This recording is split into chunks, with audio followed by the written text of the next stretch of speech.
Зеленчуците, които ядете всеки ден, тези, които винаги сте смятали за здравословни, може всъщност да ускоряват стареенето на имунната ви система, мозъка и краката. Точно това се случва с хиляди българи над 40 години, без дори да подозират. Най-тъжното е, че повечето хора не са наясно с това. Отгледани сме с убеждението, че зеленчуците винаги са здравословни. Нещата обаче се променят драстично след 40 годишна възраст. Кръвообращението се забавя, възпалението се повишава, усвояването на хранителни вещества намалява. Някои зеленчуци могат внезапно да причинят повече вреда, отколкото полза.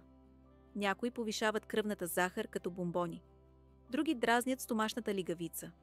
Някои дори увреждат малките кръвоносни съдове на мозъка и краката. Резултатът – лошо кръвообращение, неясно мислене, проблеми с равновесието и повишен риск от падания. Според изследване в списанието за геронтология, консумацията на определени зеленчуци е свързана с ускорени нарушения на паметта и мобилността. Но не се притеснявайте.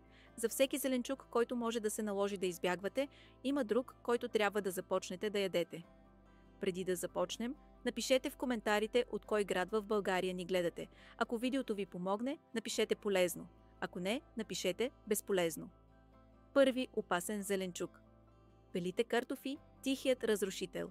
Дядо Петър от Пловдив беше на 68 години, когато забеляза странни промени. Всяка вечер ядеше любимото си картофено пюре, една от най-обичаните си храни от детинство.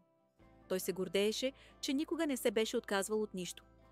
После започна да осъзнава тревожните промени. Всяка сутрин се събуждаше с изтръпнали крака. Коленете му бяха стегнати, а му беше трудно да стои стабилно по стълбите. Предположи, че това е просто остаряване. Но когато изследвахме храненията му, тенденцията беше шокиращо ясна. Белите картофи едва доловимо намаляваха кръвообращението му и ескалираха възпалението. Защо са толкова опасни? Гликемичният им индекс е изключително висок. Това означава, че се превръщат в захар много бързо, причинявайки скокове и сривове на кръвната захар. Резултатът – тялото е възпалено, кръвоносните съдове са под напрежение. С времето това възпаление уврежда най-малките капиляри, особено в мозъка, краката и стъпалата. Това увеличава риска от изтръпване, крампи и проблеми с равновесието. Става по-лошо, ако добавите сметана, масло или бекон. Повече сол, наситени мазнини, повишено кръвно налягане и натоварване на сърцето. Дядо Петър промени само едно нещо – замени картофеното пюре с варени броколи. След 2 седмици имаше по-малко скованост, подобрена циркулация и повишена увереност в краката. Втори опасен зеленчук. Пътладжан – коварният дразнител. Баба Стойка от София беше страстна любителка на пътладжаните. На 65 години ги готвеше по различни начини – печени, задушени, на скарата. Винаги казваше – пътладжаните са така вкусни и здравословни. Но постепенно забеляза странни промени. Ставите й започнаха да се подуват сутрин, краката се чувстваха тежки, стълбите ставаха трудни. Тялото се чувстваше сковано и несътрудничещо. Тайната се крие в солонина – естествено вещество в пътладжаните. Въпреки че растенията използват солонин като защита срещу насекоми, той може да раздразни тялото, особено в ставите. Пътладжаните са от семейство пасльон, заедно с белите картофи, чушките и доматите.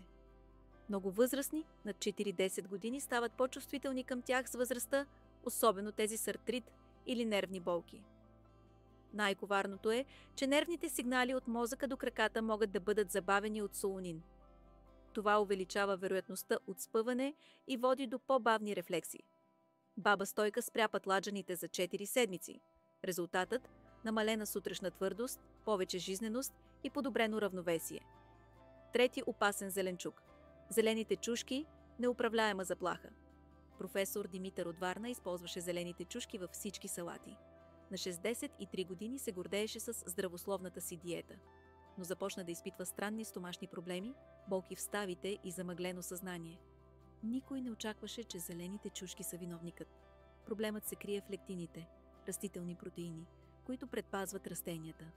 Лектините се прилепват към стомашната лигавица, дразнят чревната стена и създават микроскопични отвори, през които токсични частици навлизат в кръвотока. Това предизвиква възпаление в ставите. Зелените чушки всъщност са неозрели червени, жълти или оранжеви чушки. Те не са напълно развити и могат да бъдат по-вредни за хора с чувствителни стави. Професор Димитър спря зелените чушки за 3 седмици. Резултатът – подобрено равновесие, намалено подуване и по-ясно мислене. Сега идват добрите новини. Има 3 зеленчука, които действат като лекарство. Първи лечебен зеленчук – моркови, защитниците на зрението. Баба Радка от Бургас на 67 години започна да има проблеми с зрението. Шофирането през нощта ставаше опасно, четенето я уморяваше. Лекарят предупреди за риска от макулна дегенерация. Започна да яде моркови всеки ден, понякога сурови, понякога леко задушени с зехтин. За 2 месеца зрението й се стабилизира драматично, а нощното шофиране отново стана възможно. Морковите съдържат бета-каротин, мощен антиоксидант, който тялото превръща в витамин А. Витамин А е критично важен за здравословно зрение, особено при слаба светлина. Но морковите правят повече. Те предпазват кръвоносните съдове и нервите в краката. Антиоксидантите се борят с оксидативния стрес, който уврежда капилярите и нервните окончания. Резултатът – по-силна комуникация между мозъка и мускулите, подобрена координация и намалена вероятност от спъване. Ходите по-стабилно, чувствате се по-сигурни. За оптимални ползи гответе на пара вместо да варите. Печенето в зехтин подобрява усвояването на витамините. Избягвайте преваряване, то разгражда антиоксидантите. Втори лечебен зеленчук – броколи, противовъзпалителната суперзвезда. Дядо Иван от Стара Загора замени ежедневното картофено пюре с чаша варени броколи всяка вечер. В началото не беше сигурен какво да очаква, но резултатът го шокира. След 2 седмици имаше повече енергия през деня. Краката му бяха по-малко подути, коленете се чувстваха по-стабилни. Вече не се страхувам от стълбите. Зрения, каза той.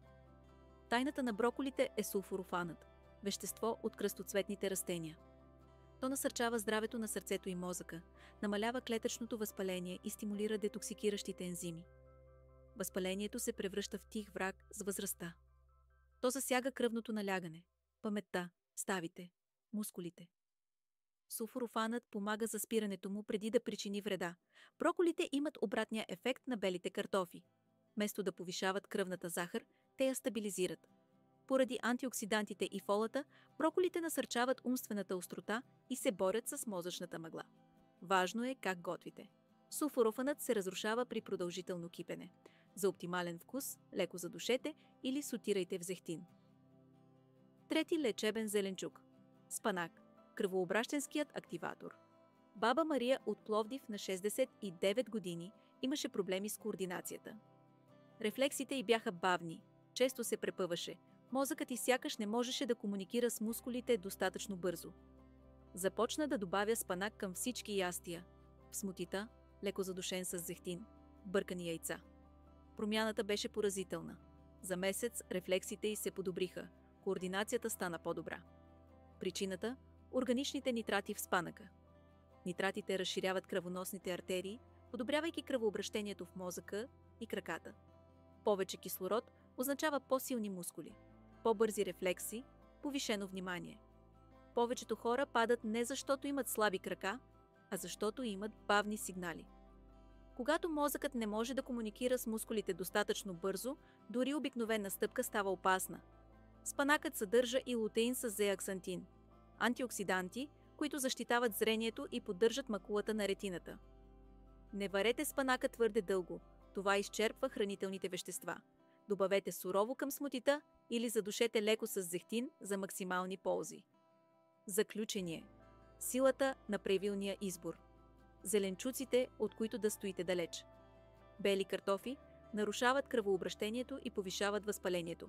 Пътладжан, солонинът дразни нервите и ставите.